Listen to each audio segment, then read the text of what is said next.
Hello everyone, study with Leenu में आपका स्वागत है। आज हम डिस्कस कर रहे हैं 9 जुलाई के current affair. So let's discuss our first current affair.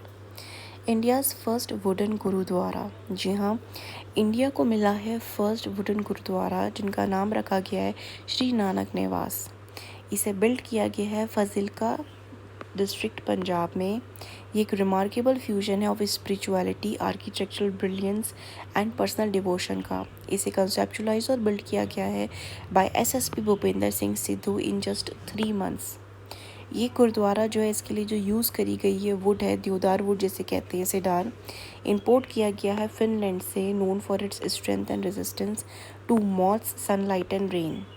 Skill carpenter को लुधियाना से जो एक्सपीरियंस है बिल्डिंग वुडन होम अब्रॉड बनाने में, उनको दिया गया यहाँ पे कंस्ट्रक्शन करने के लिए। यूनिक वुडन श्राइन बनाई गई है as a heartful tribute to faith and the spirit of service known as seva. Next is PARAKH. PARAKH राष्ट्रीय सर्वेक्षण डिसेमिनेशन पोर्टल। परख राष्ट्रीय सर्वेक्षण डिसेमिनेशन पोर्टल जो था, ये लॉन्च किया गया to share open data on students performance at the national and the state level. ये सर्व करेगा as a key source for the state and union territories design करने के लिए टारगेटेड इम्प्रूवमेंट प्लान्स जो कि इन्हांस कर सके लर्निंग आउटकम्स को और क्लोज कर सके स्किल गैप्स को। परख जो है ये स्टैंड करता है, इसका फुल फॉर्म है performance assessment review and analysis of knowledge for holistic development, और इसे सेट किया गया है under NCERT in 2023।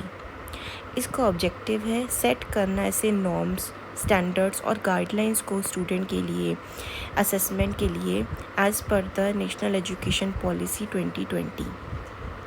Major area of focus capacity development in competency based assessment, large scale achievement survey, equivalence of school boards, holistic progress cards for the foundational, preparational, middle and secondary stages के लिए। Next is Bharat Initiative. The Indian Institute of Science Bengaluru recently launch किया है Bharat study under its longevity India program। Bharat stand करता है for the bio markers of healthy ageing, resilience, adversity और transition. इसका M है map करना physiological, molecular और environmental indicator जो ड्राइव करते हैं एजिंग इन इंडियंस। ये हेल्प करेगा इंडिया को बिल्ड करने के लिए पहला कॉम्प्रिहेंसिव एजिंग डाटाबेस को। इस इनिशिएटिव के अंदर रिसर्चर्स जो हैं are building India's first comprehensive ageing database through किसके जरिए multi parametric analysis, comprehensive biomarker discovery, advance clinical assessment और लाइफस्टाइल फैक्टर्स को नोटिस करते हुए ये आइडेंटिफाई करता है biomarker for healthy ageing and set करेगा the Bharat baseline for normal health values in India. Next is amateur radio या फिर ham radio. Indian astronaut Shubhanshu Shukla ने इंटरेक्ट किया है स्टूडेंट्स के साथ from international space station using the harm radio. Harm radio को हम एमेच्योर रेडियो भी बोलते हैं। ये एक लाइसेंस रेडियो सर्विस है जो यूज़ करता है रेडियो कम्युनिकेशन, रेडियो वेव्स को फॉर कम्युनिकेशन पर्पस के लिए।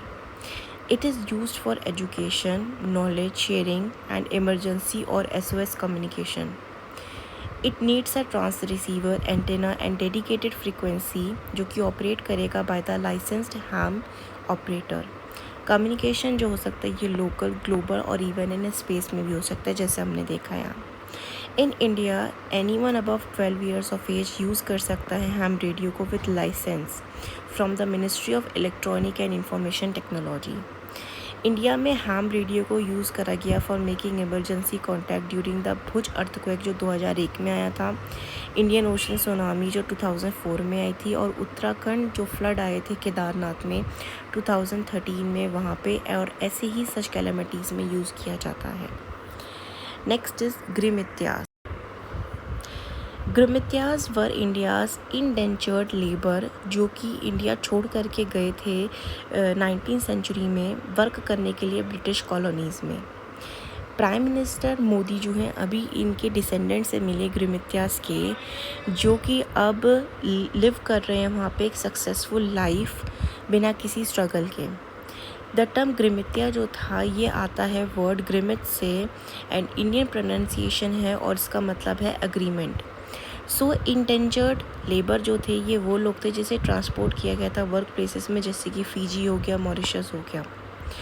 दीज लेबर जो थे इन्होंने साइन करा था अग्रीमेंट होप करने के लिए कि उनको अच्छे वेजेस मिलेंगे और जॉब्स मिलेंगी। हाउएवर अग्रीमेंट जो हुआ था उसमें ऐसा कुछ भी नहीं हुआ जैसे उनको कहा गया था। इन्होंने ट्रैवल करा ओल्ड स्लेव शिप्स में और पुअर कंडीशंस में वहाँ बैरक्स में रहे। ये जो ग्रिमित्यास थे they were not technically slaves in the eyes of law, क्योंकि एग्रीमेंट साइन हुआ था, लेकिन ये सब्जेक्ट करते but they were subjected to practice blackbirding, मतलब हुआ force labour, deceptive recruitment for cheap labour abroad. Despite this their descendants जो हैं ये एक प्रॉस्पेरस लाइफ जी रहे हैं इन देयर रिस्पेक्टिव कंट्रीज़, और यहाँ पे कुछ हाई लेवल गवर्नमेंट पोजीशंस में भी हैं and other having achieved success in business and arts. तो ये थे आज के करंट अफेयर जो हमने डिस्कस करे हैं। आई होप ये आपको वीडियो इन्फॉर्मेटिव लगा होगा and if you like this video then like, share and subscribe. Thank you for watching this video.